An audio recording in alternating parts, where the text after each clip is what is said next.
Okay, SPIE is an unusual word. It's I thought I'd just start by explaining what it means. SPIE translates very roughly, I have to say, as a Society for Protection of Industrial Electricians.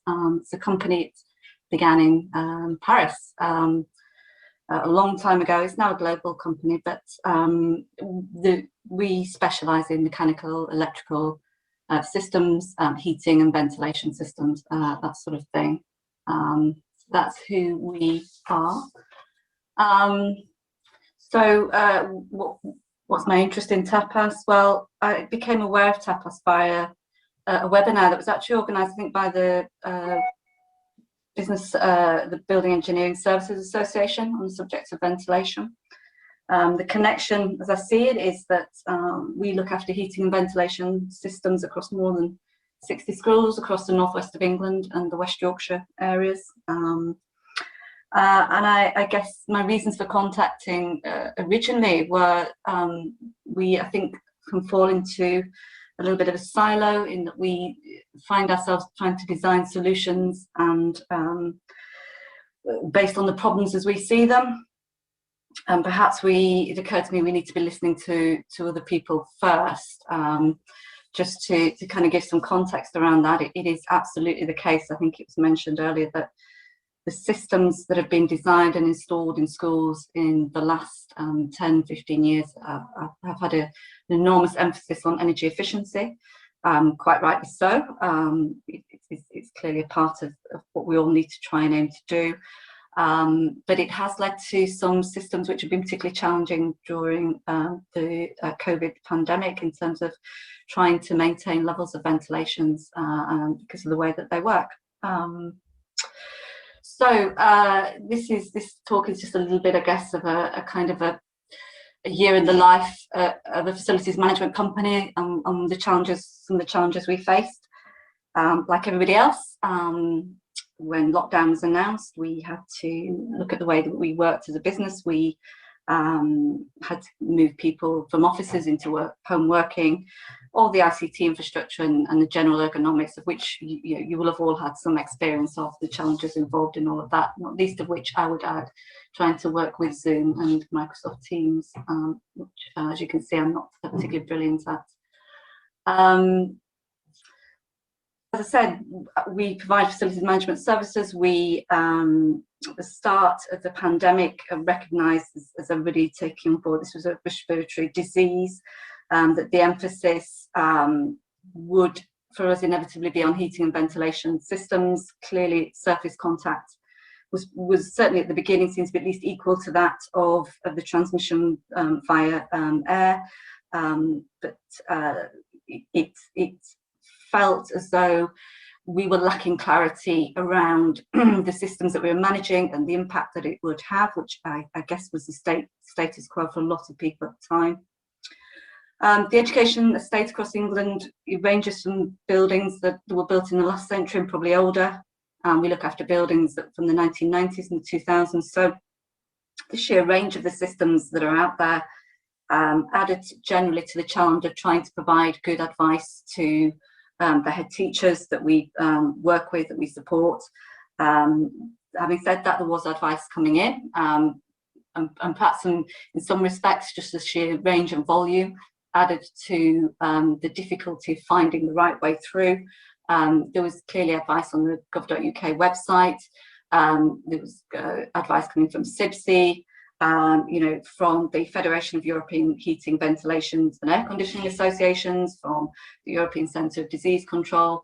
So an awful lot of information to coming in, and for an organisation like ourselves, we suddenly found ourselves in a very different world, trying to grapple really with subjects we don't normally get involved with in trying to understand levels or size of droplets versus aerosols, trying to provide advice to head teachers who are also probably overwhelmed with the level of information that there was out there.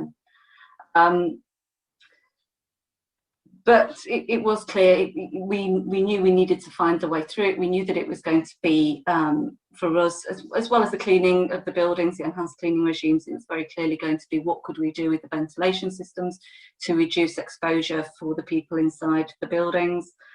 So when lockdown 1 came, our experience was that schools were closed, but to all but the children of key workers.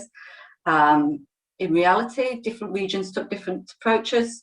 So there was a local authority that chose to create hub schools, and children of key workers were largely directed in that area, with some of the schools then being closed.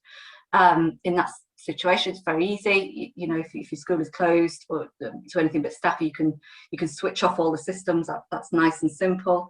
But in the main, we found that local authorities or schools were open, albeit with significantly lower numbers of students in there.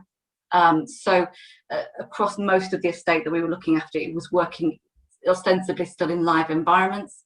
So the initial guidance obviously was that anything that moved air around, anything that recirculated air in particular, would increase the risk of infection for the people in the buildings. So all recirculatory systems were isolated, so things like fan coil units, particularly systems with any kind of heat recovery wheel or thermal wheel or enthalpy wheel were isolated.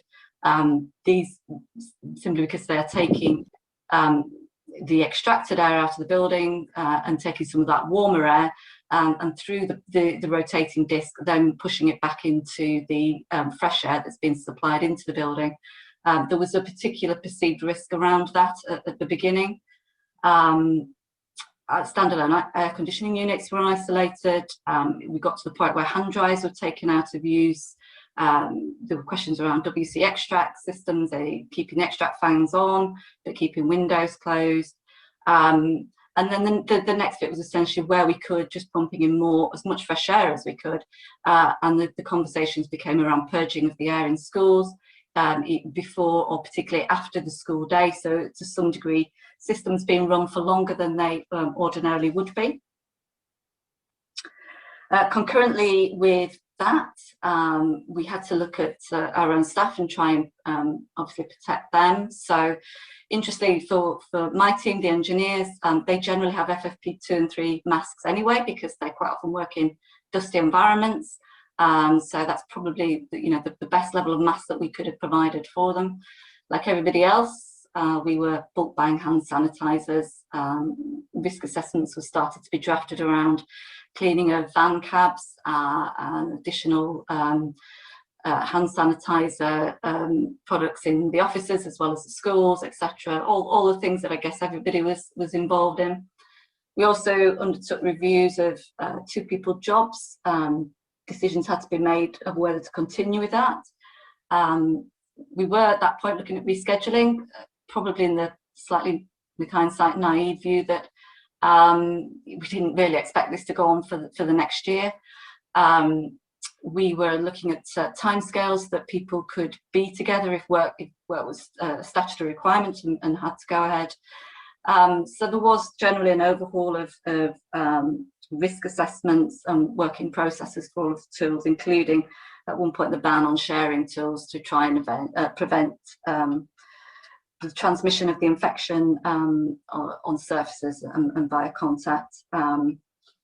So yeah, so it extended to looking at the filters in extract systems, whether there will be microbial deposits that might still be viable on a filter. So filters in air handling units were a concern. The risk assessment changed to people being completely covered in terms of not just respiratory masks, but also eye protection, full kind of PPE, so overalls over the normal uniform, etc. The filters taken out with the systems having been turned off for 72 hours previously, and the filters being bagged up and removed. So that's just a sort of an indication of the way that we had to change the way that we were working and look at the various different processes and activities that our staff carried out. I guess as we went into the summer, we started to pick up on more conversations around aerosols versus droplets, and trying to the notion of far field transmission was probably about that point when it really started to come onto our radar, and the emphasis, I guess, on the ventilation systems really just seemed to increase a lot more. That was fine when we were in the summer. Schools with openable windows is great, but not all schools have those. And as we know, a lot of our schools are in urban areas, so opening windows really just does increase noise into the classroom, and obviously external pollution as well. But as we moved into the winter period, it became clear that just shutting down all the systems really became untenable. The idea of children sitting in cold classrooms with no kind of air movement really wasn't viable. And we started to see a change in the guidance that we were reading, and there was perhaps a more nuanced approach, that the emphasis became on actually increasing the airflow, and the potential for just diluting the air within the classroom was seen as a benefit, and something that far outweighed the potential risk associated with, for example, the thermal wheels that I mentioned earlier, these recirculatory systems.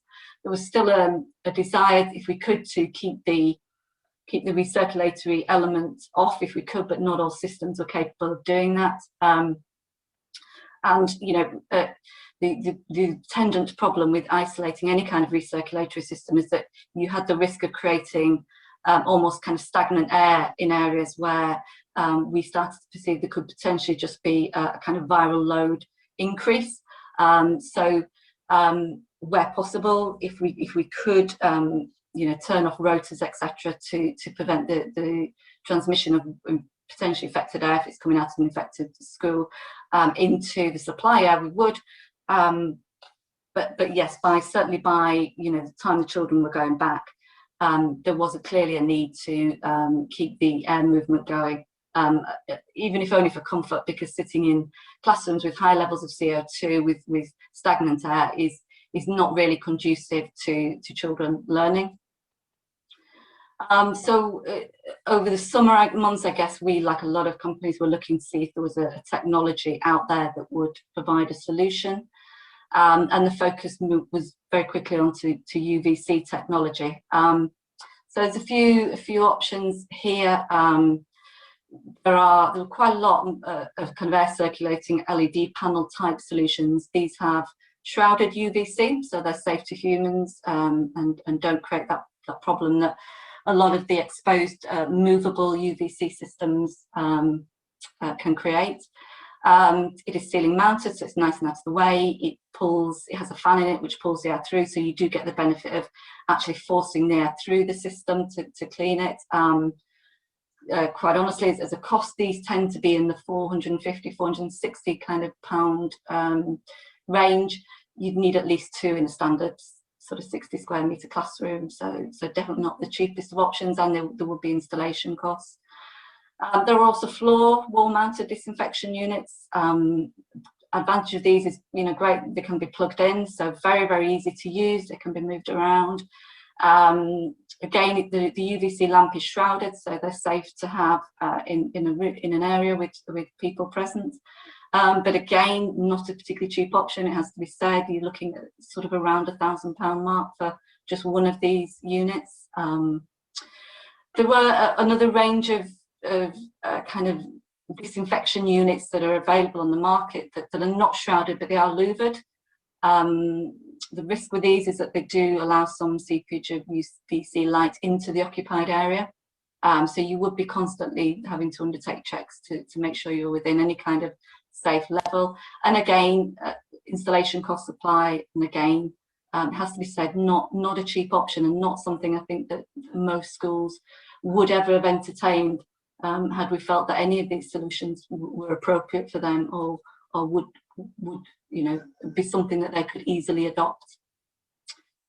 So yeah, 2020 was a very different year. We learnt on the go. The whole of probably the facilities management industry was in the same place, and we adapted and changed as we needed to do. I think what became apparent was the ventilation systems in schools. Some of them are, they're very poor. Some of these buildings are, very, very old. Some are very good. Some tick a lot of the energy conservation measures, really driven by the requirement for new school buildings or refurbished school buildings to meet the BREEAM levels. And that is what is driving an awful lot of these kind of recirculatory systems. But they all had different challenges when it came to trying to manage the risk of airborne disease transmission. And I suppose when we reflect on it and the conversation that we're still having, really, is this a 1 in 100-year event, or is this now more of a fact of life and something that we should be, or the industry needs to change and accept and start to address? It's clear that the technology can address these issues, either through retrofitting or through modification. But at this moment in time, there are no cheap solutions out there, nothing at a price point that I would suggest the majority of the education portfolio of this country could actually afford to pick up and adopt. So that's it. Thank you for your time. Any questions, and I'm happy to take them. But yeah, that's it really. Thank you. Thank you. Thank you very much, Jane. It's very interesting, and it's good to see how you're trying to respond to the situation on the ground. There was an interesting question from Richard Daniels from the Department for Education, just asking, and I've lost it. It's here somewhere. Yeah, do you actually know of any schools that have installed UVC disinfection units? No, we don't. It's one of those situations. None of these solutions are cheap and easy to do, and the reality is that the vaccine program came out almost at the same time, and I think if you're a school head teacher looking at a tight budget, you weigh up, Sure. Vaccine program versus trying to put these solutions in. None of them manufactured in the UK that I'm aware of, so there will be shipping delays, etc. Involved as well. I guess there should be solutions out there, but at the moment they're not at a price point or easily accessible, I would say, for schools, really.